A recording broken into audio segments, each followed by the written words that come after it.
G'day guys, Kayla here in my favourite tiki shirt from some of my favourite people in the world. In today's video I am going to go through the application process for Disney Cruise Lines and maybe even give you some tips if I have any. So stay tuned. If you have any further questions at the end, don't forget to leave some comments down below, like, subscribe and enjoy the video. I didn't mean to make that rhyme. So if you missed my last video, go and have a quick look at that one. Otherwise, hi, I'm Kayla. I am now officially a cast member with Disney Cruise Lines, just waiting to leave Australia to go over and start my contract. And I thought today that I would go through my Disney Cruise Line application process.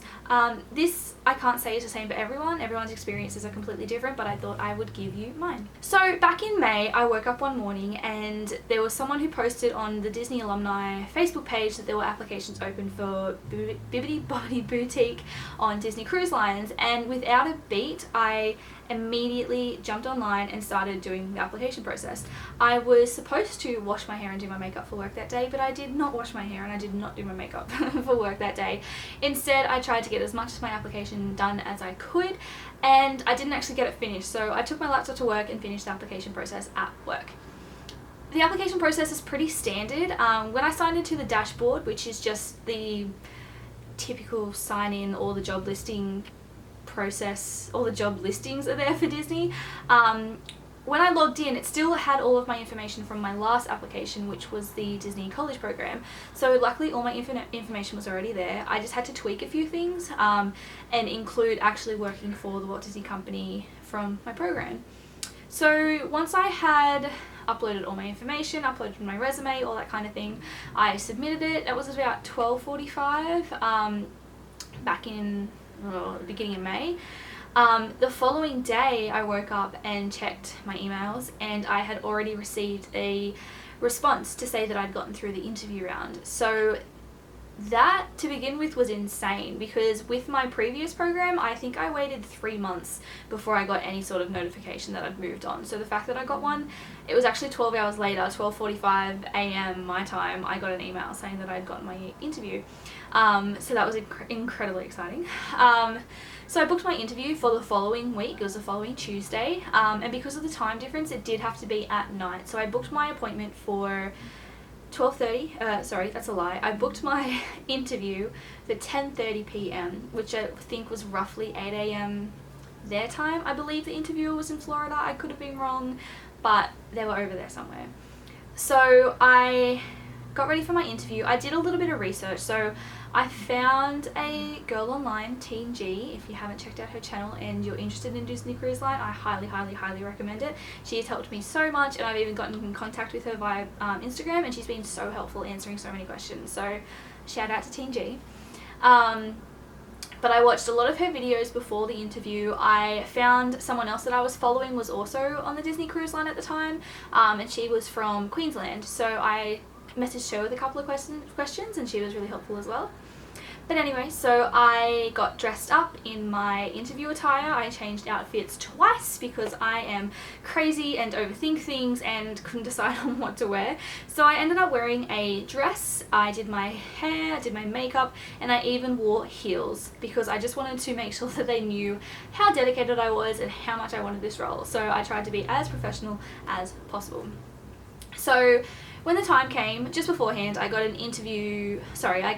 email saying that I had to follow this link to this website, and that's how I would be doing my video interview. And the website was through Blue Jeans. So they send you the link to do all that. I got it all set up. It was like I tested it, it was all good to go. And then 10:30 came around and I got the call and my stomach kind of dropped and I was like, oh, I'm not prepared anymore.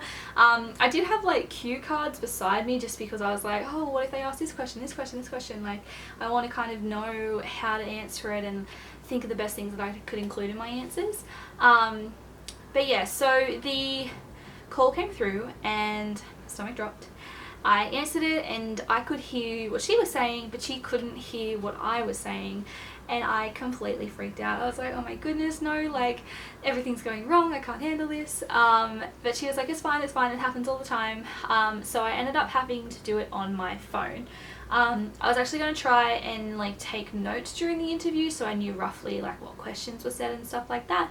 But I had to use my phone for the interview, which I'll tell you, the phone sitting where it was not a good angle for me. I had the laptop propped up and it was a good angle, I looked great, and then I lost like most of that space and it was like a really bad angle. But anyway, have those options sorted out before you get your interview. Have a laptop option and have a phone option ready to go. Anyway, so from there, the interview was pretty standard. It was, why do you want to work for our company? Why do you think you'd be good in the role? Do you think you could handle it? What's your previous experience? All the pretty basic questions, but it wasn't like extremely formal and daunting. It was quite casual and like friend to friend kind of thing, which I really appreciated. But she was looking back at my resume and I think I was just super lucky with my experience on my resume that I had a lot of things that were kind of prerequisites. So the fact that I'd already worked for Disney, I grew up in theatre and work in theatre with children, so I'm used to working with children, and I'm also a qualified makeup artist, so I'm used to doing makeovers on multiple different people, constantly, like 8 to 9 makeovers back to back. So it all kind of worked in my favour. But my interviewer, my recruiter, she was so wonderful about it. I asked her a couple of questions and she wasn't really sure of the answer, and she said, I'll get back to you. And I was like, perfect, thank you so much. And then I asked the question, I was like, so when do you expect us to find out about our interview and how we went? And she was like, well, I have one more person to interview after you, and then I'm hoping to get back to everyone by 5:30 this afternoon, which was approximately 7:30 a.m. my time. And I was like, great, I am not sleeping tonight. But anyway, and she was like, do you have anything else? And I was like, no, I just want to say thank you for your time. Really polite, really professional. That's all I can recommend for your interview. Just handle it like you would a face-to-face interview. It's exactly the same, it's just through a screen. So yeah. Anyway, after my interview finished, I messaged a couple of my friends and family that I've been like telling about the process, and I jumped into bed, jumped into my dressing gown, and kind of just started watching YouTube and relaxing, and then my phone went off and I was like, oh, okay, righto. And it was an email and I was like, what? And I checked it and it was the responses from my recruiter that she didn't quite know, and she just kind of answered them for me. I was like, amazing, cool.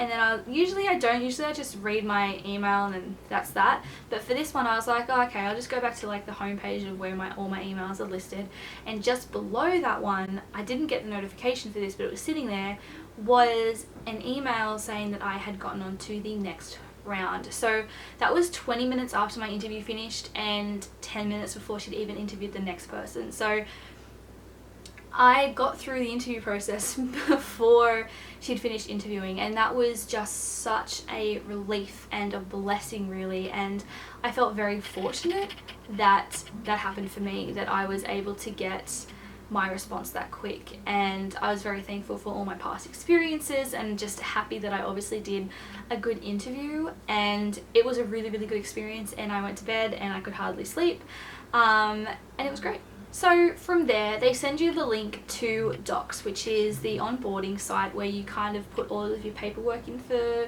Disney. If you did the college program, it's the same thing. I believe it's for the same thing for people in the States. It was the same thing for me in Australia when I did it last time. On there they ask for basic information, so they have all these icons that are all in red, and then once they're completed they go to green. So it's just like basic information like passport, personal information, contact information, then airport information as well, and just a few other random bits and pieces. And then the main ones are background check, criminal check, and medical check. So they're the three that kind of take a little while to get, and then after that it's also visa.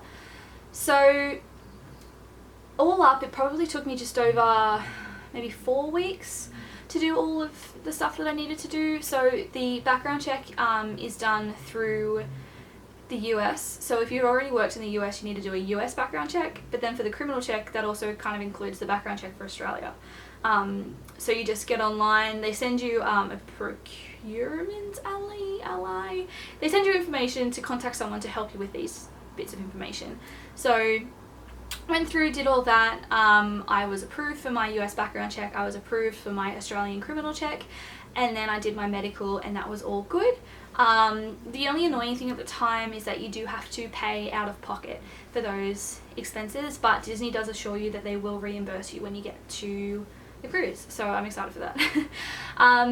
So from there, once that's all said and done, that all goes green, and then you just have to wait a little while until they actually give you a date. So for me, my date kept kind of pushed back.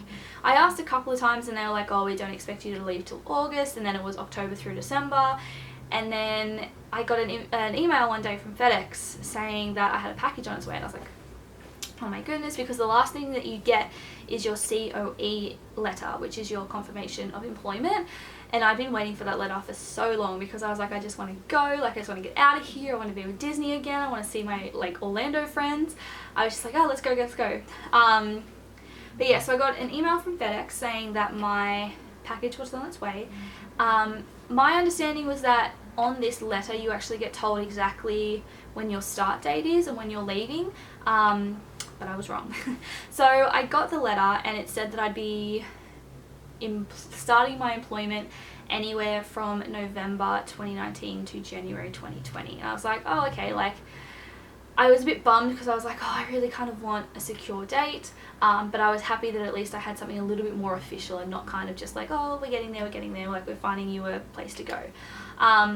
It might have had something to do with it, but I did actually initially request to leave after July, and I did request to board a ship that was leaving from Florida because I really wanted to go back and see my friends. I just thought I'd feel more comfortable going into this experience being close to people that I knew. So I don't know if that had anything to do with it, but if it did, oh well, I'm happy. So yeah, so I got my COE, and once you get your COE letter, you can then apply for your visa. So I did that, I got my visa. It was a whole debacle because I forgot one letter of information and it ruined everything, but anyway, I got it. Another thing I highly recommend if you're coming from international is get your B1/B2 visa, I think, as well as your CD1 visa. I think that's what it's called as well. I'm so sorry I'm getting these terms wrong, but you'll know what you're doing once you go through the process. My extra visa, my B visa, only cost me an extra $35 US on top of I think the $180 or $200 that I paid Australian to get my CD1 visa. So that way you also, like, you have your work visa, which is your CD1 visa or C1D visa, but then you also have your B visa, which is your travel visa. So once you finished your contract, you can fly out of the country for a day and then re-enter on that visa, and everything's all good and you can keep traveling and having some fun and stuff like that. So I highly recommend that. The B1 visa also lasts for 5 years, so such a good little investment. So once I'd had that done, I put in all my visa information and just waited. So I checked docs every couple of days because I was like really impatient and just wanted to know and just wanted to get my data ready. A couple of weeks passed by, still had nothing back, and then during one of my shows that I just worked on, it's like halfway through that week, I got home at like 10:30 or so, and I just checked docs and I was like, oh, you know, I'll just check it, like there's probably not going to be anything there, but I'll check it anyway. And usually when I sign into docs, it has like my dashboard, it has everything that's green that I've done, and there's like optional stuff that's blue that I didn't do because I don't have that paperwork. And then up the other side, it says, it used to, not anymore, it used to just say my name, my phone number, and my role. And then this night I signed in and it had all that information, and then it said embark date 29th November, and I kind of like stopped. I was like, oh, I was exhausted because I just worked like 40 hours in 3 days. No, it was more than that. And I kind of looked at it and I stopped and I was like, wait, hang on a second. At this point I was exhausted. This was a really, really big show week and I just was like not with it. And I was like, hang on a second. So I pressed the expand button, and usually when it expands it has like no information there, and it was full, and I was like, oh my god, it's happening. And from there it had all of my information. So it had my arrival date, my embark date, my debark date, and my finish date, and it also had my ship on it. So my arrival date is the 23rd of November, my embark date is the 29th of November, I am on the Disney Dream, and my debark date I think is the 22nd of May. So it kind of, it's a very surreal moment when you get all that information, because for so long, for me especially. I know people have gotten through it a lot quicker than I have. Like my interview and application process was like super quick, but everything after that was just so dragged out. So like June, July, August, September, October, 5 months from when I applied, I finally got some information. So it was a very surreal moment. I was kind of like, oh, it's real, like it's actually happening. But at the same time, I was in the middle of a show and I was opening another show 2 weeks later, which I'm still working on at the moment. So it's just, I haven't really stopped to be like, wow, it's happening, I'm leaving. So that was very surreal, but a really nice moment, especially because it was just late at night, it was just myself. I was exhausted and it was just kind of like a nice little bit of like, oh, we're almost there, like you're almost there. So yeah, but then from there, because it had been such a long time since I'd filled out my like information initially, my US background check and my Australian criminal check had gone out of date. So unfortunately I had to redo those and repay for my Australian criminal check, and get them all in order before a certain date, which I did, and is all is good. But yeah, so that's my process to the moment. I'm processed to the moment. Love that. That's been my process to now. I hope that was helpful for you. It's still clockwork. It's still going through. It's like I've got still so much to do. Wait, food's here. Sorry about that. Mum delivered the goods, not sponsored. Because I'm an adult. But anyway, so I leave in 18 days, and I still have so much to do. I have to pack everything. I put in my resignation today at work, which is such a huge thing. Still have to get insurance, still have to buy some last minute things, but I am so excited. So if you have any other questions or want to know anything else about the application process, let me know. I know this kind of turned into a bit of a story time as well as just an information piece, so apologies for that, but I thought maybe it could be a little bit more relatable if you knew that some things can go wrong, and just genuine real feelings about the whole process, because it is a big deal. It is a lot. It's one thing to work at Disney World on land with access to technology and communication and all that kind of thing, but it's completely different to work on a cruise ship and do potentially twice as many hours if you did do the college program. And yeah, it's a big deal. So my advice to you would be just take everything step by step. You're allowed to be scared, you're allowed to be nervous, but don't let that stop you from achieving the end goal, because although I haven't gotten on yet, I am so excited, and I hope you would be as well. So if you have any other questions or want to know anything else, comment down below. I've already said that, but I'll say it again. Apologies if there's also noise in the background. My mum just got home from work. But that's it for this video. I still would like to put a few more together before I go, especially a packing one. That's one video that I'm struggling to find information on, and one of my biggest concerns right now is packing 7 months worth of stuff into a couple of suitcases, because I'm a horribly bad overpacker. But yeah, so stay tuned for that one. But for now, like, subscribe, comment down below, and I'll see you in the next one. Thanks for watching. Bye.